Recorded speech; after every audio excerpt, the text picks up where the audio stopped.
করছেন ট্যালেন্টো এভিয়েশন।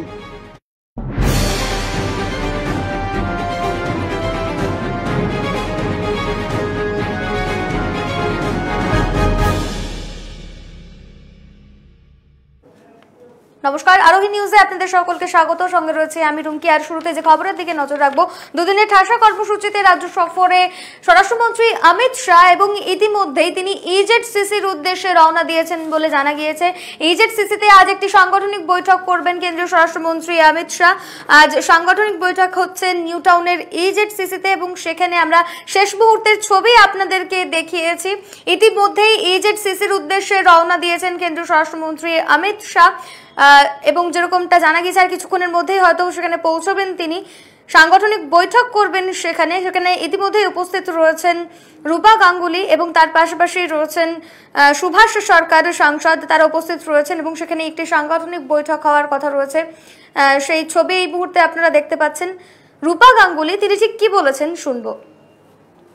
মাননীয় অমিত শাহজি আমাদের যখন রাষ্ট্রের সভাপতি অবস্থায় বারে বারে পশ্চিমবঙ্গে এসেছেন, এখন তিনি হোম মিনিস্টার, সেভাবেও তিনি আসবেন এবং পশ্চিমবঙ্গের সামনের ইলেকশনের জন্য এটা ভীষণ ইম্পর্টেন্ট।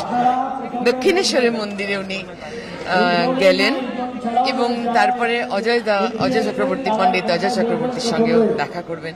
অমিত শাহজির এখানে আসা বা ভারতীয় জনতা পার্টির কেন্দ্রীয় নেতৃত্বদের এখানে বারবার আসার ফল বা গুরুত্ব, এটা তো আমরা পশ্চিমবঙ্গবাসীরা বারে বারে পাচ্ছি। 19-এর ইলেকশন তো বলে দিল না যে যা যা অমিত শাহজি বলেছিলেন। তাই 2021-এর বিধানসভা নির্বাচন পাখির চোখ, সেই উদ্দেশ্যে জনসংযোগ বাড়াতে বাঁকুড়ায় একটি আদিবাসী পরিবারে মধ্যাহ্নভোজন সেরেছিলেন কেন্দ্রীয় স্বরাষ্ট্রমন্ত্রী অমিত শাহ। আজ নিউ টাউনে এক মতুয়া সংঘের সদস্যের বাড়িতে মধ্যাহ্নভোজন সারবেন তিনি। ঠিক কি রয়েছে এবং কিভাবে প্রস্তুতি চলছে সেই ছবি তুলে ধরেছেন আমাদের প্রতিনিধি। আজ কলকাতায় তিনি এক মতুয়া পরিবারে মধ্যাহ্নভোজ সারবেন।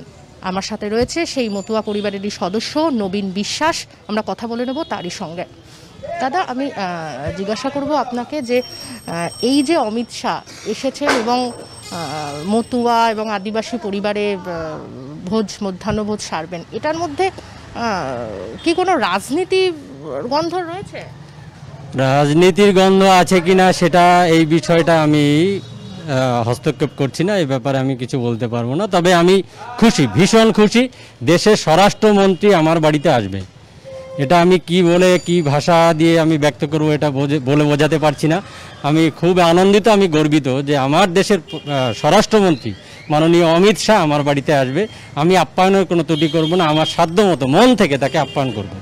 আপনার বাড়িতে যে আসছেন দেশের স্বরাষ্ট্রমন্ত্রী, আপনার নিশ্চয়ই কোনো তার কাছে কোনো আবদার বা কোনো চাহিদা থাকবে কি আপনার রাজ্যের জন্য বা আপনার নিজের পরিবারের জন্য, মানে কি আশা রয়েছে তার থেকে? কি আমি যেটা আশা কোনোদিন করতে পারিনি যে আমার বাড়িতে স্বরাষ্ট্রমন্ত্রী আসবে, এটা আমি যা আবদার করব তার থেকে অনেক বড় পাওনা এটা আমার কাছে। মানে দাবি করবেন না যে এইটা হলে ভালো হয়, বা আপনাদের সম্প্রদায়, সবচেয়ে বড় কথা আপনাদের মতুয়া সম্প্রদায়ের জন্য যেটা দীর্ঘদিনের দাবি, যেটা পূর্ব বাংলা থেকে আগত ছিন্নমূল যারা উদ্বাস্তু, সেই উদ্বাস্তুদের ভারতীয় নাগরিকত্ব দিতে হবে, এটা দীর্ঘদিনের দাবি মতুয়াদের। স্বাধীনোত্তর ভারতবর্ষে এত বছর হয়ে গেল, আজকে 73 বছর পার হয়ে গেল, আজকে পূর্ব বাংলা থেকে আগত ছিন্নমূল উদ্বাস্তুদের কোনো নাগরিকত্বের ব্যবস্থা কোনো সরকার করেনি।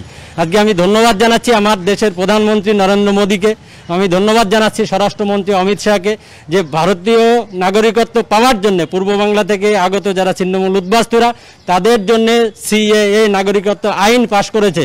এর জন্য আমরা ধন্যবাদ জানাচ্ছি প্রধানমন্ত্রী এবং স্বরাষ্ট্রমন্ত্রীকে।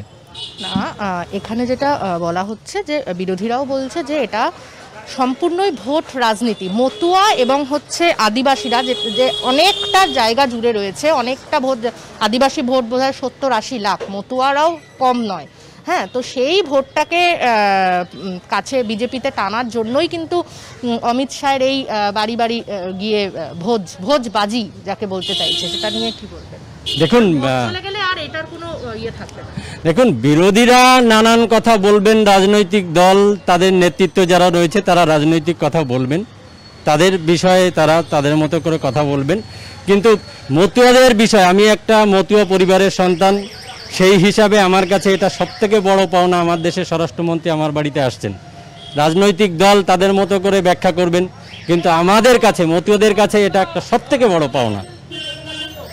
মুখ্যমন্ত্রী মমতা ব্যানার্জিও তো দেখা যায় যে অনেকের বাড়িতে, অনেক গ্রামে ঘোরেন, অনেকের বাড়িতে চলে যান, অনেকের যান, তাহলে সেক্ষেত্রে মুখ্যমন্ত্রী, দেশের প্রধানমন্ত্রী, তারা রাজনৈতিক দলের একজন নেতা হিসাবে না, মুখ্যমন্ত্রী এবং প্রধানমন্ত্রী তারা যে বাড়িতে যাবেন, আমি মনে করি আমার মতো তারাও ধন্য, তারা গর্বিত, এটা স্বাভাবিক।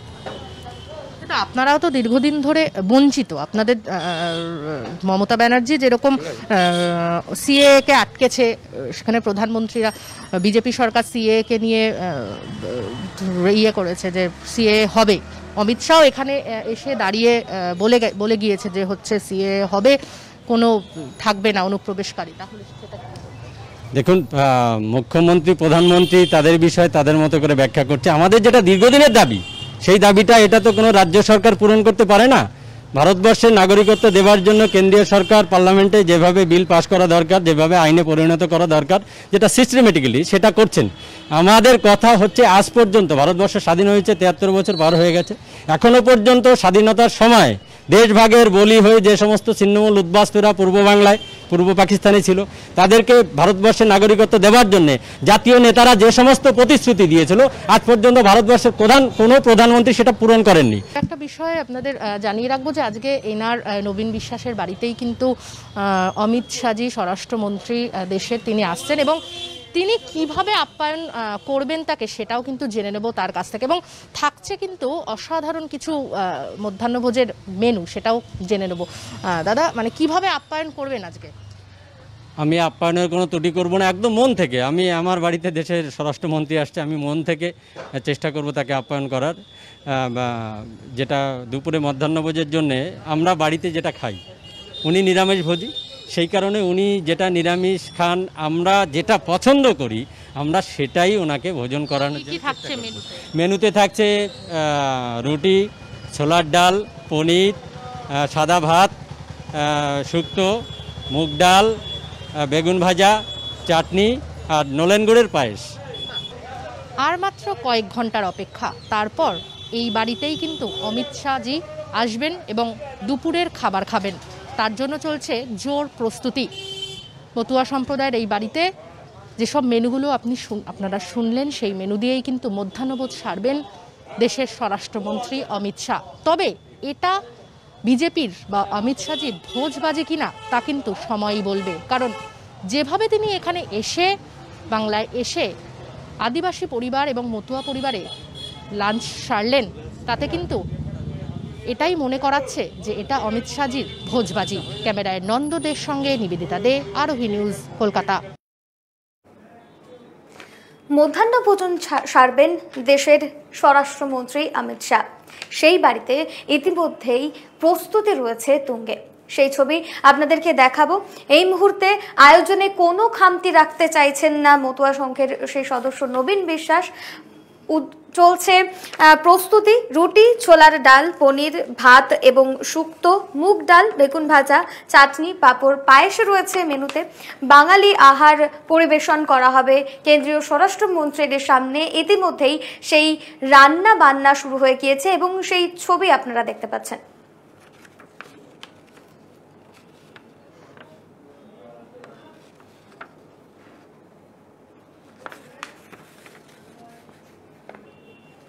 নবীন বিশ্বাসের বাড়ি যাবেন কেন্দ্রীয় স্বরাষ্ট্রমন্ত্রী অমিত শাহ এবং বাগজোলা খালপাড় থেকে যাবেন কেন্দ্রীয় স্বরাষ্ট্রমন্ত্রী। তাই সেই বাগজোলা খালপাড় গোটা এলাকা সাজিয়ে তোলা হয়েছে। ইতিমধ্যেই ব্যানার এবং হোর্ডিং এ ছেয়ে গিয়েছে সেই রাস্তার দুধারে মানুষ দাঁড়িয়ে থাকবে এবং পুষ্পবৃষ্টি করবে কেন্দ্রীয় স্বরাষ্ট্রমন্ত্রীর ওপরে, সেরকমটাই জানা গিয়েছে। এবং তার পাশাপাশি তাকে সংবর্ধনা জানাবে বিজেপি কর্মী সমর্থকেরা। হাতে ফ্ল্যাগ এবং মুখে স্লোগান থাকবে তাদের।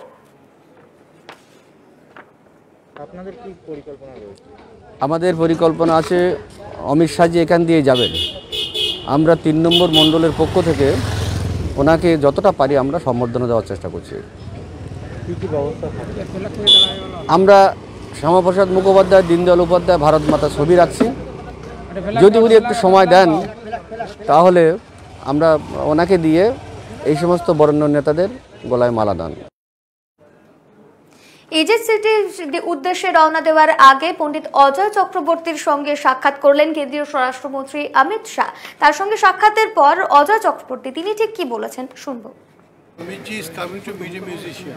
I am grateful that a person of that stature has considered to visit Kolkata for the cause of music. Because I am a musician, I don't know anything other than music. আমাকে তো চেনেন, সেটি যথেষ্ট বুঝবার জন্য শুনবেন।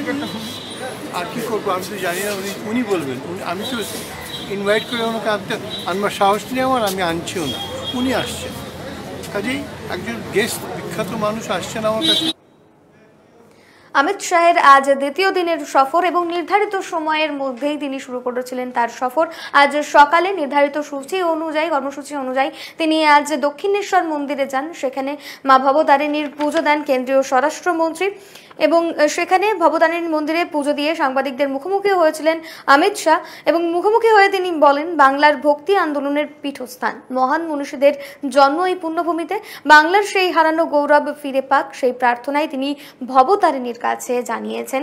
আজ সকাল থেকেই মন্দির চত্বরে কড়া নিরাপত্তা ছিল এবং পুলিশি টহলদারিও ছিল চোখে পড়ার মতো। আজ সেখানে তার সঙ্গে উপস্থিত ছিলেন বিজেপির রাজ্যের শীর্ষ নেতৃত্ব, ছিলেন কৈলাস বিজয়বর্গীয়, ছিলেন রাহুল সিনহা, অনুপম হাজরা এবং অগ্নিমিত্রা পল তাকে বরণ করে নেন এদিন।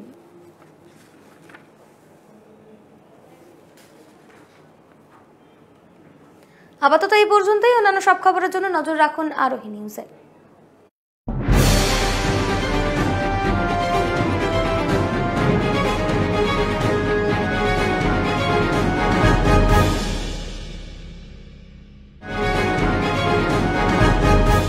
নিউজ এই মুহূর্তে নিবেদন করলেন ট্যালেন্টো এভিয়েশন।